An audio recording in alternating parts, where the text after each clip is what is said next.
think it's finally time to talk about Aubrey Marcus and the recent podcast episode that he released about 4 weeks ago. Every time I'm in a plant medicine journey, Mother Ayahuasca sits me down and lets me know every place that I've been out of integrity. If you don't know who Aubrey Marcus is or what the episode is about, it doesn't matter.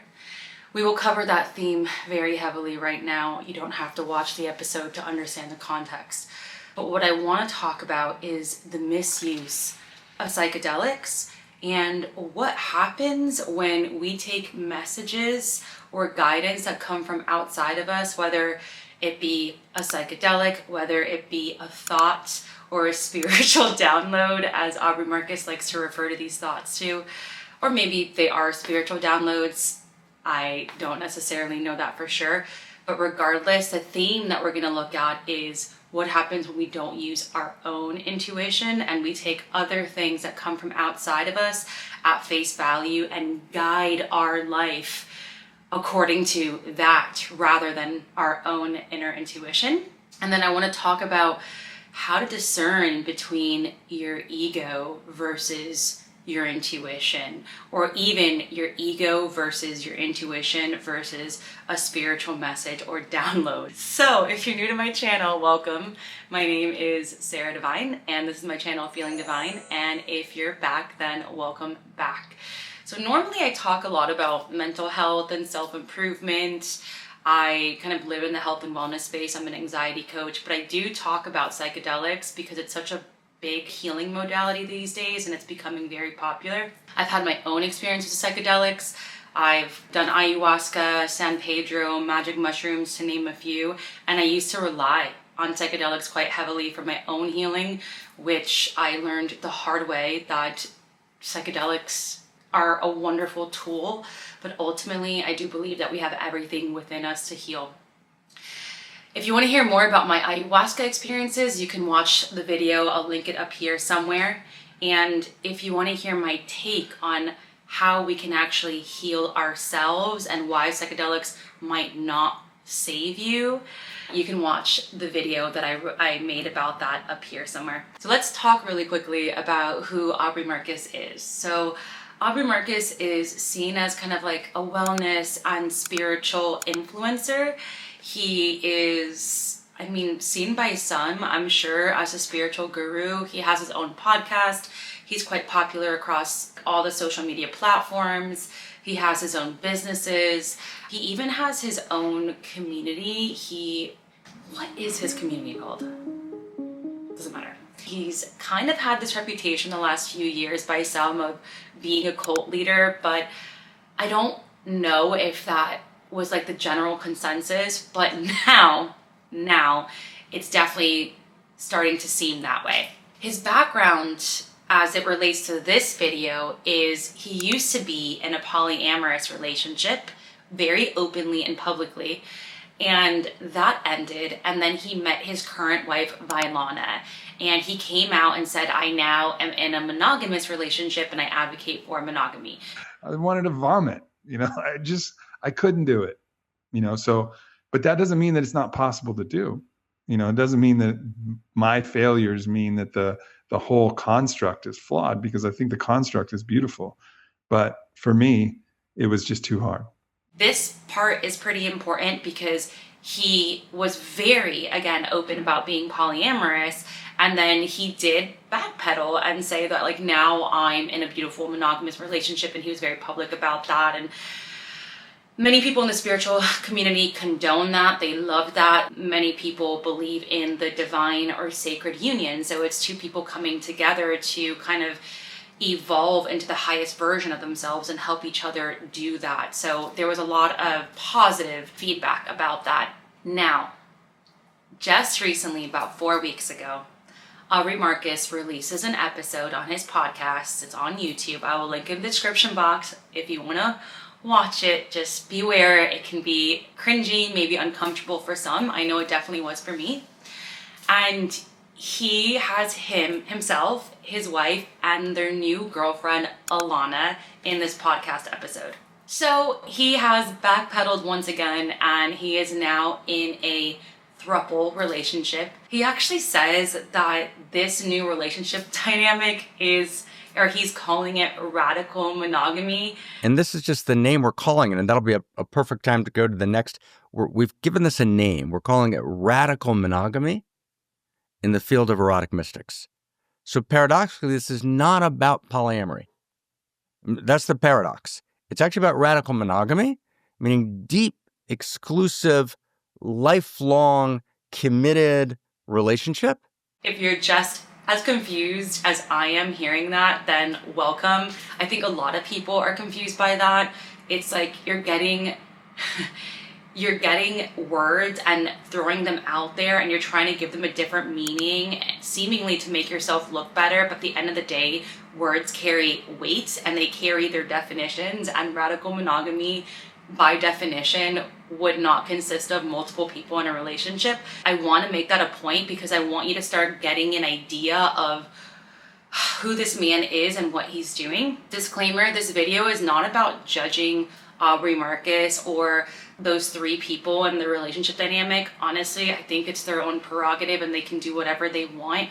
I'm more interested in the psychedelic aspect, so how they use psychedelics to guide them and make these big life decisions, and how that releases the accountability off of them and why that's dangerous. Like, that's the point I want to make in this video, to be very clear. One of the things that I found very interesting from the start of the video was that he says it wasn't his intention to be in this relationship dynamic. He says that the attention came upon him through mystical experiences, amongst other things. Mystical experiences, just knowing that this guy refers to himself as a psychonaut. I will share that, as a psychonaut, I'm kind of a wild guy. So we know it's very safe to assume that he uses psychedelics regularly. He talks about it very openly. He has documentaries on ayahuasca and all of these psychedelics that he uses. And so when he refers to these mystical experiences, giving him the intention of opening up the relationship. This was not like we set out with this intention. We arrived at this intention through a variety of choices and mystical interventions and just the acceptance of what is. He's saying, no. This was not my idea. This was thrust upon me. So we can already see the slippery slope of the lack of accountability, whether conscious or not. And then where we need to be careful with our relationship to psychedelics, because psychedelics are a beautiful tool. They can really help so much for some people, not all people, for some people in their healing journey. But nothing, not even advice you get from a guru or your family or a friend or someone you trust, should be taken at face value. We'll get to that, more of that later. So then he moves on to say that Vailana does not want to open up the relationship initially, but they have a lot of discussion. She talks about, kind of working through her own insecurities, fears, etc., and eventually acquiesces and decides with him that they will open the relationship. They get on a dating app called Raya, which I think is like a celebrity dating app. And they're at the gym, apparently. And he says he gets a message from Spirit telling him to check his phone, like check the app, because there's someone there for him. So I'm in the middle of my workout and I just get this message. And the message is, go on Raya right now and you're going to find somebody there that's important. And I've had enough messages from Spirit that I tend to listen, especially if it's low cost. I find that part quite interesting as well, because again, he releases the accountability from him and says that he didn't decide to check the app. Spirit told him to check the app. Spirit can be interchangeable in most cases for God, the universe, etc. It's kind of an umbrella term for the higher power in the spiritual community. And so he checks his phone, he does one swipe, and he finds Alana, their current girlfriend. He shows Vailana, his wife. They agree to meet with Alana, and they meet up with her. They have a first date, and apparently there's like fireworks. All three of them hit it off. So then they proceed to move on to a second date. And on their second dates, Aubrey and Vailana tell Alana they would like her to be a part of this God bomb ceremony that they've invented / created, wherein they consume psychedelics. I believe it's ketamine and marijuana. If I'm incorrect, please put it in the comments and let's have it there so we know. But they created a psychedelic ceremony and they want her to be a part of it. For our second date, we share with Alana that Vailana and I had been developing, what we really believe is a lineage medicine practice that we call the God Bomb. And we were in the developing of this, and we let you know, we're like, hey, we have this particular type of ceremony. It's quite intense, but it's really safe, and we'll be there with you, to guide you through this process. And you're like, yeah. And the energy that you were putting off while you're in this was so profoundly different than anything that Vi and I had ever experienced. We were like, whoa, like, who is this being? Yeah, it honestly makes me uncomfortable to watch that clip.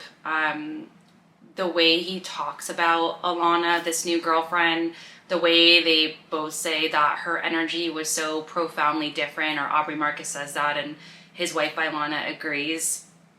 I think there's so much risk involved when bringing someone to do such an intense psychedelic experience and you don't know anything about them.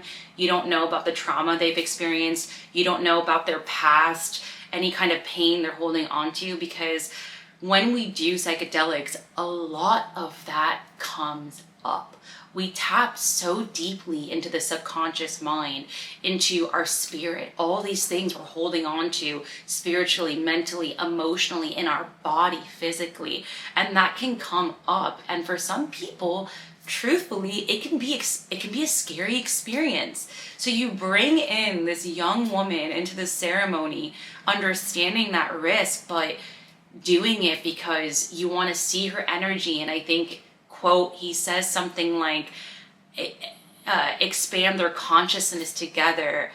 Ultimately, yes, it can be done in a safe way, and everyone's open to trying psychedelics if they want together at their own discretion, hopefully in a very safe manner. But why so early on? Why do they feel the need to deepen their intimacy through psychedelics? And I find that quite alarming. I have done psychedelics with other people, and I have witnessed some painful things. I'll keep it as broad and general as possible, but I've witnessed pain, I've witnessed fear, I've witnessed some things that are not repeatable on camera. I'll put it to you that way. It is not all fun and games. It is not a fun, beautiful experience. It is not always like that. Now, Aubrey and his wife Vailana have a lot of experience with psychedelics. They actually say that they've done this God bomb ceremony, this plant lineage medicine practice, however they refer to it as, many, many times, which insinuates that it's probably dozens, if not hundreds of times. What we're starting to see here is, I've already said the lack of accountability, but them using psychedelics as a crutch. He uses psychedelics to take any kind of responsibility off of him. He uses psychedelics to get to know somebody more intimately and deepen a connection. And he also uses the reasoning of doing things coming from a message from spirit. So the question I want you to think about right now is, how does he or anyone discern between a message from spirit or a psychedelic and your own ego or your own intuition? How? And is Aubrey Marcus doing that? Okay, so let's move forward. So they have that God bomb ceremony, and then sometime later they decide to visit Egypt and visit the temple of Isis. Aubrey Marcus says that in the temple, he receives what he believes is a direct message from Isis. Trigger warning here. And Isis tells him to impregnate both women. Watch for yourself. And in this first stop, it's the temple of Isis. and beautiful temple. And I receive a message as clear as any message I've ever received. And it felt to me coming through the voice of Isis. She didn't announce herself, but that was implicit in my understanding, in this almost telekinetic understanding. And it says, you need to have children with both of them. And I go, what? Like, I was just like, my heart sank into my belly, and I was like, fuck. He says that when he gets this message from Isis, that he has he literally says fuck, right? Like, that he obviously he has an adverse reaction. He said that's on the covenant that he made with his wife, Vailana, and he feels deeply troubled by the message that he believes he got from Isis. Trying to hold back the eye roll here. What also stands out to me is that he claims that him and Vailana are so deeply connected, which I'm sure they are, and that she comes up to him and presses him, asking him, what's wrong, what's wrong, what's wrong? And because of that, he takes a deep breath and tells her the message that he got from Isis. Vi asked me, like, hey, what happened? What happened in the temple there? And she'd asked me before. I was like, I don't feel like I want to talk about it. And I was trying to avoid it. But she just point blank, she's like, what happened? What happened there in the dark? And I take a deep breath and I tell her what happened. And that was just such a deeply, painful moment. Because he's outsourcing what I think is his desire to impregnate both women, he then takes the blame, the choice, and of course the accountability off of him, and he places it on a supposed message he got from Isis. When you get a message or an idea when on psychedelics, or when you get a spiritual message, and we'll define that as a message that comes into your psyche that doesn't feel like it's from you, but it feels like it's from a higher power or a loving source. One of the first things that I would recommend doing is sitting with it. Sit with that message and deeply try to understand, where is this message coming from? And consider asking yourself, would I still be whole if I did not act on this message? Another thing that you can ask yourself when taking psychedelics or getting what you believe is a divine or spiritual message is, rather than taking it at face value, ask, what might this represent? The thing is, a lot of the messages that we get during these experiences are not meant to be taken literally. They can be symbolic, metaphoric. They can represent deep emotions within us. They can come from the subconscious mind, parts of ourselves that haven't been healed. They can represent so many things besides that literal message. So it's super important to never act on a message that you get, especially so quickly. Rather just sit with it and understand what it means to you and what it might represent. Many years ago, I was in an ayahuasca ceremony and I was dating someone that I knew in my heart was not for me. I knew this person was not for me. And I went and did ayahuasca hoping to get some clarity because I was struggling to end the relationship. And in my ayahuasca journey, I believed I got the message that I should continue to be with him and that he would be my forever person and we would probably have children together. I got that message so clearly. So what did I do? I came out of the ayahuasca ceremony and I stayed with this person. I stayed with them. I didn't end up leaving them at that time because I was like, well, ayahuasca told me that this was my person, so I should really give it another try.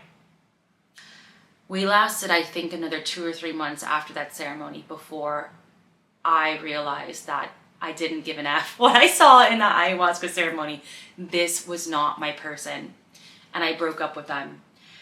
That was such a painful experience because breakups are already painful. But I had this push and pull of, well, ayahuasca told me this, but this doesn't feel right in my heart. What do you think is more important? Going with what you believe a plant medicine or a psychedelic told you, or going with what your intuition or your heart is telling you?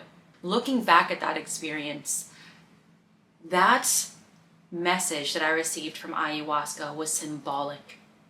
And I don't believe it was a message necessarily from the plant as much as it was showing me what my ego wanted, the attachment I had to that person in my life, my inability to see the situation for what it was because I desired the success of this relationship. Years later, I've now been able to realize that my attachment to that person was due to me feeling sorry for myself. The emptiness I felt in not, at that time in my life, having a successful relationship, not feeling desired deeply by this person. And I didn't get the answer to me like that, like just given to me on a plate, like, here, this is what you need to know about yourself. Done. No, that's not what I got from my ayahuasca ceremony. Instead, I was able to see what my ego was trying to do to me. This is my understanding and interpretation, mind you. It is so subjective. It is so personal. It is so, it's so layered, really. And that is the point I want to make about psychedelics and these spiritual messages that we receive. They are not always what they seem, and sometimes they are a direct message from our ego. I don't necessarily think there is anything wrong with having egoic desires, but it's about understanding why your ego wants something and just integrating that and learning more about yourself and truly understanding what you want from your heart. So the last thing I want to talk about in this podcast episode was a moment where Aubrey Marcus mentions that his wife Ilana had a performance coming up. So she is a singer, and she's a beautiful singer at that. And so she had a performance coming up, and they were going to go do a sound check together. But he ends up doing an ayahuasca ceremony. I'm not sure why. He doesn't go into the details. And the ceremony was so intense that he wasn't able to show up for his wife Ilana and go to the sound check and be there with her. Instead, he has to stay back home and deal with the intensity or the aftermath of this psychedelic experience, and Ilana has to look after him. Watch. I went into a journey that was far deeper than I anticipated it was going to be, which left me in a really shitty situation where I couldn't actually go support Vi for one of her, sound checks for a big performance that she had. I was just unable to leave, but I was not in any place to be by myself because the depth of the medicine journey was such, and Ilana and Vailana and I were used to navigating this medicine space. So it was like, Ilana, all right, stay here with Aub, make sure he's okay. And in that moment, there was this kind of, I'm like, kind of cross-eyed from the medicine journey, but there was another point that actually pointed to that, man, there's something deeper there in this dyad, in the love that's, kind of blossoming between Ilana and I, that was also there was an isness to it. Maybe he did have an intense experience and he wasn't able to go support Vailana, and he did have to stay back. And because of that, his girlfriend did have to look after him. But he refers to himself as a psychonaut.